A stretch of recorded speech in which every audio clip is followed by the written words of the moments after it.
أعوذ بالله من الشيطان الرجيم. بسم الله الرحمن الرحيم. ولا جناح عليكم فيما عرضتم به من خطبة النساء أو أكننتم في أنفسكم علم الله أنكم ستذكرونهن ولكن لا تواعدوهن سرا إلا أن تقولوا قولا معروفا ولا تعزموا عقدة النكاح حتى يبلغ الكتاب أجله واعلموا أن الله يعلم ما في أنفسكم فاحذروه واعلموا أن الله غفور حليم. لا جناح عليكم إن طلقتم النساء ما لم تمسوهن أو تفرضوا لهن فريضة ومتعوهن على الموسع قدره وعلى المقتر قدره متاعا بالمعروف حقا على المحسنين. وإن طلقتموهن من قبل أن تمسوهن وقد فرضتم لهن فريضة فنصف ما فرضتم إلا أن يعفون أو يعفو الذي بيده عقدة النكاح وأن تعفوا أقرب للتقوى ولا تنسوا الفضل بينكم إن الله بما تعملون بصير.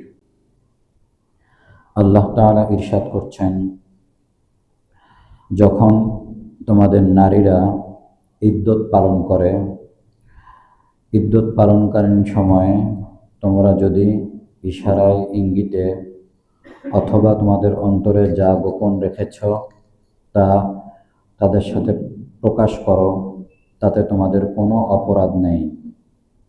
আল্লাহ তাআলা জানেন যে তোমরা অবশ্যই তাদের সাথে তা আলোচনা করবে, কিন্তু তোমরা তাদেরকে কোনো ধরনের প্রতিশ্রুতি দিও না, গোপনেও তোমরা ওয়াদাবদ্ধ হইও না। তবে বিধিমতো কোনো কথা বললে সেটা ভিন্ন কথা। আর তোমরা তাদের সাথে বিবাহ চুক্তিতে আবদ্ধ হয়েও না যতক্ষণ না তাদের সময় শেষ হয়। আর তোমরা জেনে রাখো, নিঃসন্দেহে আল্লাহ তাআলা তোমাদের অন্তরে যা কিছু রয়েছে সে সম্পর্কে সম্যক অবগত। অতএব তোমরা আল্লাহ তাআলাকে ভয় করো। আরও জেনে রাখো যে আল্লাহ তাআলা ক্ষমাশীল, পরম সহিষ্ণু।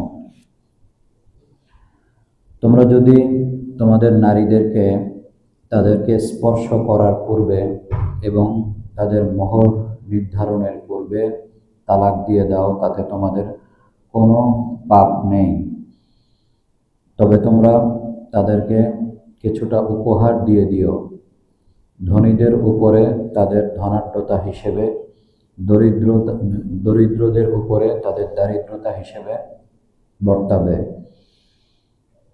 ন্যায়সঙ্গতভাবে তাদেরকে কিছু সামগ্রী দিয়ে দেওয়া, এটা মুহসিনদের জন্য অবশ্য করণীয়।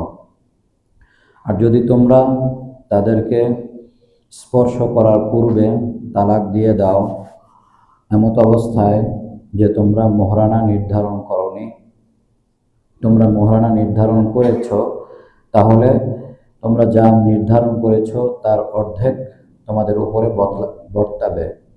তবে যদি সে কিছুটা ক্ষমা করে দেয় অথবা যাদের হাতে চুক্তিবদ্ধ রয়েছে তারা কিছুটা ক্ষমা করে দেয়, তাহলে সেটা ভিন্ন ব্যাপার। আর তোমাদের ক্ষমা করে দেয়াই তাকওয়ার ক্ষেত্রে বেশি উপযোগী, বেশি নিকটবর্তী। আর তোমরা তোমাদের মাঝে অনুগ্রহকে ভুলে যেও না। নিঃসন্দেহে আল্লাহ তাআলা তোমরা যা কিছু করছো সে সম্পর্কে সম্যক দ্রষ্টা। তো এই আয়াতগুলোর মধ্যে আল্লাহ তাআলা তালাকের বিভিন্ন বিষয়ে আলোচনা করেছেন। সর্বপ্রথম আল্লাহ তাআলা ইদ্যতকালীন সময়ে নারীদেরকে বিয়ের প্রস্তাব দেওয়া সম্পর্কে আলোচনা করেছেন। স্বামী ইন্তেকাল করার পরে 4 মাস 10 দিন ইদ্যত পালন করা হয়ে থাকে।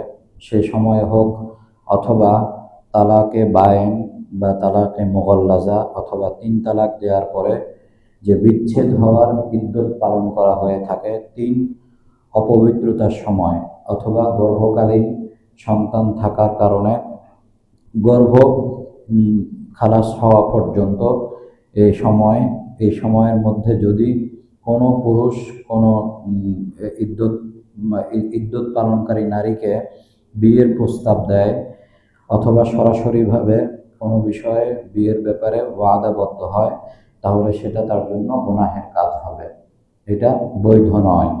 ইদ্যতকালীন সময়ে কোনো নারীকে বিয়ের প্রস্তাব দেওয়া অথবা তার সাথে কোনো বিষয়ে ওয়াদাবদ্ধ হওয়া, এভাবে যে তোমার ইদ্যত শেষ হলে অবশ্যই তুমি আমাকে বিবাহ করবে, আমাকে ছাড়া অন্য পুরুষকে তুমি বিবাহ করবে না, এভাবে তার সাথে ওয়াদাবদ্ধ হওয়া বা চুক্তিবদ্ধ হওয়া এটা বৈধ নয়। তবে কোনো পুরুষ যদি চায় তাহলে ইশারায় ইঙ্গিতে সে নারীকে বলতে পারে, এটা তাদের জন্য বৈধ। এ ব্যাপারটি আল্লাহ তাআলা বললেন, ফিমা আরাদতুম বিহি মিন খিতবাতিন নিসা, নারীকে প্রস্তাব দেওয়ার ব্যাপারটি ইশারায় ইঙ্গিতে যদি তোমরা করে থাকো, আও আকনানতুম ফি আনফুসিকুম, তোমাদের অন্তরে যা কিছু গোপন রেখেছ তা যদি তোমরা করে থাকো তাহলে তোমাদের কোনো অপরাধ নেই। ইশারায় যদি বলে থাকে যে আমার একজন সৎ নারী বিবাহের জন্য প্রয়োজন রয়েছে, অথবা তোমার মতো একজন ভালো মেয়ে আমি বিয়ের জন্য খুঁজছি, এভাবে ইশারায় ইঙ্গিতে বললে সেটা গুনাহের কাজ হবে না। অথবা সেই নারীর অভিভাবকের সাথে সরাসরি বললেও অপরাধ হবে না। সেই নারীর অভিভাবকের সাথে যদি বলে যে আমি তোমার মেয়েকে বা তোমার বোনকে বিবাহ করব ইদ্যত শেষ হলে, তাহলেও গুনাহ হবে না। কিন্তু তাকে সরাসরি কোনো ধরনের ইশারায় তাকে সরাসরি কোনো ধরনের বিয়ের প্রস্তাব দেওয়া বা চুক্তিবদ্ধ হওয়া কোনোটাই বৈধ নয়। আল্লাহ পাক এরপরেই বললেন যে আল্লাহ তাআলা জানেন তোমরা তাদের সাথে আলোচনা করবে, ওয়ালাকিল্লা তুওয়াইদুহুন্না সিররান, কিন্তু গোপনে তোমরা তাদের সাথে কোনো প্রতিশ্রুতিবদ্ধ হইও না, তবে বিধিমতো কোনো কথা বললে সেটা ভিন্ন কথা। আর তোমরা তাদের সাথে বিবাহের চুক্তি বলতে এখানে আল্লাহ তাআলা আত্মখানিকে বুঝিয়েছেন। আত্মখানি করা এটা সম্পূর্ণ গুনাহের কাজ হবে, বড় ধরনের অপরাধ হবে। হাত্তা ইয়াবলুগাল কিতাবু আজালা, যতক্ষণ না তাদের সময় শেষ হয়। যদি কেউ এই ধরনের কাজ করে ফেলে, অর্থাৎ এই ইদ্যতকালীন সময়ের মধ্যে অন্য কোনো পুরুষের সাথে তার আত্মখানি হয়ে যায়, তাহলে উলামায়ে কেরাম বলেন যে তাদেরকে পৃথক করে দিতে হবে। যখন ইদ্যত শেষ হবে তখন আবার তাদেরকে নতুন করে বিবাহ করতে হবে, আবার আদ্যখানি করতে হবে। আর যদি তাদের মাঝে শারীরিক সম্পর্ক কায়েম হয়ে যায়, ইদ্যতকালীন সময়ের মধ্যেই অন্য পুরুষের সাথে বিবাহের পরেও আবার শারীরিক সম্পর্কও হয়েছে, এমনটা যদি হয়ে থাকে, তাহলে উলামায়ে কেরামের মধ্যে মতানৈক্য রয়েছে। কেউ কেউ বলেন যে তাদের সাথে সম্পূর্ণ সম্পর্ক জীবনের জন্যই বিচ্ছিন্ন হয়ে যাবে, পরবর্তীতেও তারা আর বিবাহ বন্ধনে আবদ্ধ হতে পারবে না। কিন্তু অধিকাংশ উলামায়ে কেরাম বলেন যে না, তারা গুনাহ করেছে অবশ্যই, এর মধ্যে কোনো সন্দেহ নেই, কিন্তু তারা ইদ্যত শেষ হওয়ার পরে পুনরায় বিবাহ বন্ধনে আবদ্ধ হতে পারবে। এরপরে আয়াতে আল্লাহ তাআলা মোহর নির্ধারণ না করে বিবাহ করা এবং তাদেরকে বিয়ের পরে যদি স্পর্শ করা না হয় এমন অবস্থায় তালাক দিয়ে দেওয়া হয়, তাহলে কি মাসআলা হবে সে সম্পর্কে আলোচনা করেছেন। আল্লাহ পাক বলেন যে তোমাদের কোনো অপরাধ নেই, ইন তাল্লাকতুমুন নিসাআ মা লাম তামাসসুহুন্না, যে তোমরা যদি তাদেরকে স্পর্শ না করো এমত অবস্থায় তালাক দিয়ে দাও, আও তাফরিদু লাহুন্না ফারিদা, তাদের জন্য মহরানা নির্ধারণ না করে থাকো, এমত অবস্থায় তালাক দিয়ে থাকো। তখন কি হবে? মহরানা নির্ধারণ করলো না আর তাদের সাথে কোনো ধরনের নির্জন বাসও হলো না, এর পূর্বেই তালাক দিয়ে দিল, তাহলে মাসআলা হচ্ছে ওয়ামাত্তিউহুন্না, তোমরা তাদেরকে কিছু উপহার সামগ্রী দিয়ে দাও। অর্থাৎ এটার ক্ষেত্রে কেউ কেউ বলেছেন যে 500 দিরহাম বা তার মূল্য দিয়ে দেওয়া, কেউ বলেছেন এক জোড়া কাপড় দিয়ে দেওয়া, কেউ বলেছেন কয়েক জোড়া কাপড় দিয়ে দেওয়া, বা তার প্রয়োজনীয় জিনিসপত্র হাদিয়া হিসেবে দিয়ে দেওয়া। এক্ষেত্রে আল্লাহ তাআলা কোনো পরিমাণ নির্ধারণ করেননি যে এই পরিমাণ দিতে হবে। আল্লাহ তাআলা বলেছেন আলাল মুসিই কদারুহু ওয়া আলাল মুকতিরি কদারুহু, ধনীর উপরে তার সামর্থ্য অনুযায়ী, গরিবের উপরে তার সামর্থ্য অনুযায়ী এই নারীকে কিছুটা দিয়ে দিবে। এটাই উত্তম, এটাই যারা মুহসিন সদাচারী তাদের জন্য অবশ্য করণীয়। এরপরের আয়াতে আল্লাহ তাআলা বললেন যে যদি আগে থেকে নির্ধারণ করা থাকে, আগে থেকেই মোহর নির্ধারণ করা থাকে, এরপরে তাকে তালাক দিয়ে দিল, কিন্তু তাকে কোনো ধরনের স্পর্শ করেনি, কোনো ধরনের বাসর হয়নি, এমত অবস্থায় তালাক দিয়ে দিল, তাহলে কি মাসআলা হবে? তাহলে তাকে যে মোহরানা নির্ধারণ করেছে তার অর্ধেক প্রদান করতে হবে। ফানিসফু মা ফারাদতুম, তোমরা যা নির্ধারণ করেছো তার অর্ধেক প্রদান করতে হবে। এক্ষেত্রে 4টি সূরত আসে, অর্থাৎ এই ধরনের পরিস্থিতিতে 4টি অবস্থা আসে। প্রথম হচ্ছে যে মোহর নির্ধারণ করলো এবং এরপরে তার সাথে শারীরিক সম্পর্ক হলো অথবা নির্জন বাস হলো, এরপরে তালাক দিল। তো এই অবস্থার মধ্যে পূর্ণ মোহরানা আদায় করতে হবে, এই অবস্থার মধ্যে পূর্ণ মোহরানা আদায় করতে হবে। দ্বিতীয় হচ্ছে মোহরানা নির্ধারণ করলো কিন্তু তাকে কোনো ধরনের স্পর্শ করলো না, তার সাথে নির্জন বাসও হলো না, এর পূর্বেই তাকে তালাক দিয়ে দিল।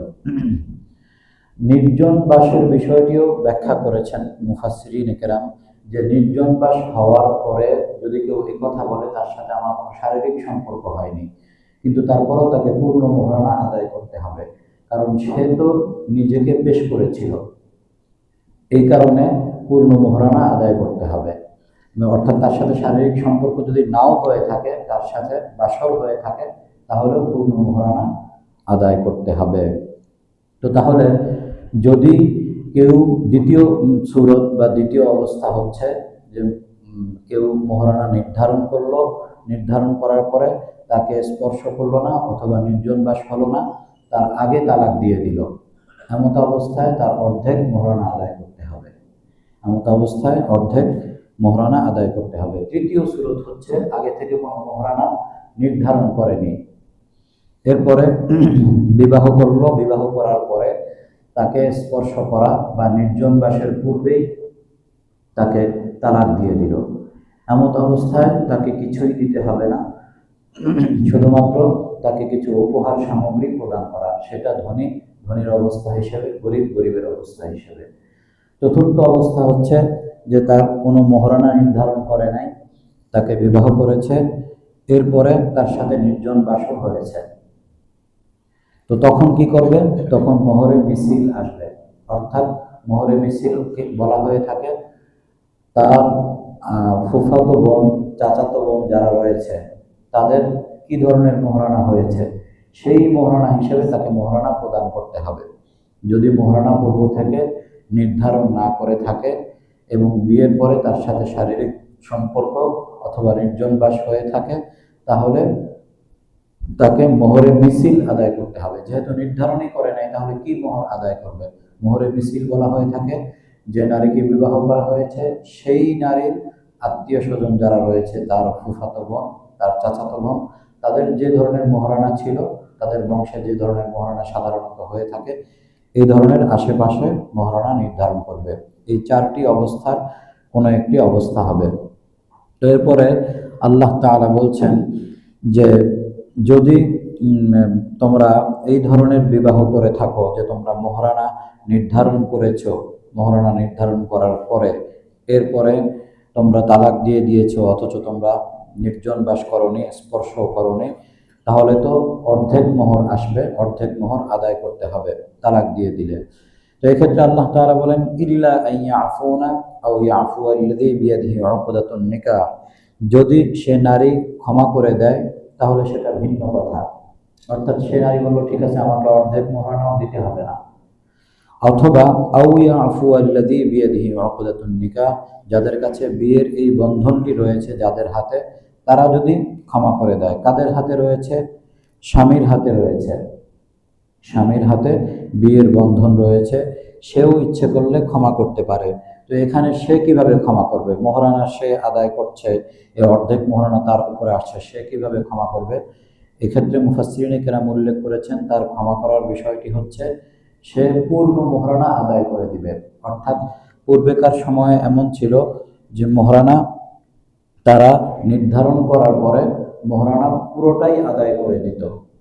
মহারানা পুরোটাই আদায় করে দিত, আদায় করার পরে স্ত্রীর কাছে গমন করত। তো যখন মহারানা পুরোটাই তারা আদায় করে দিল, আদায় করে দেওয়ার পরে দেখা গেল যে সে স্ত্রীর কাছে গমন করে নাই, এমত অবস্থায় তালাক দিয়ে দিল। তো তখন কি করবে? তখন সে অর্ধেক মহারানা ফেরত নিয়ে নিতে পারে।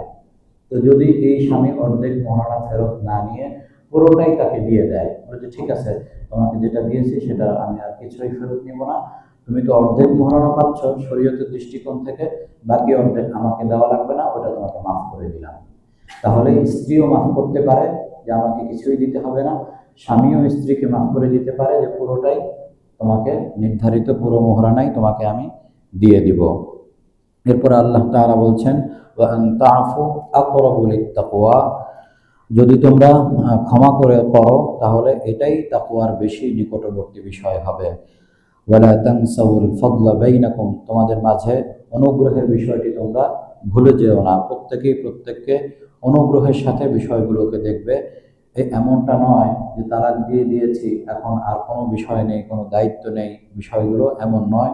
শরীয়তের বক্তব্য হচ্ছে প্রত্যেকেই যার যার জায়গায় সম্মানিত, মর্যাদাবান, তাদের সম্মান মর্যাদা রক্ষা করে ন্যায়সঙ্গতভাবে ভদ্রতার সাথে অনুগ্রহের সাথে আচরণ করা।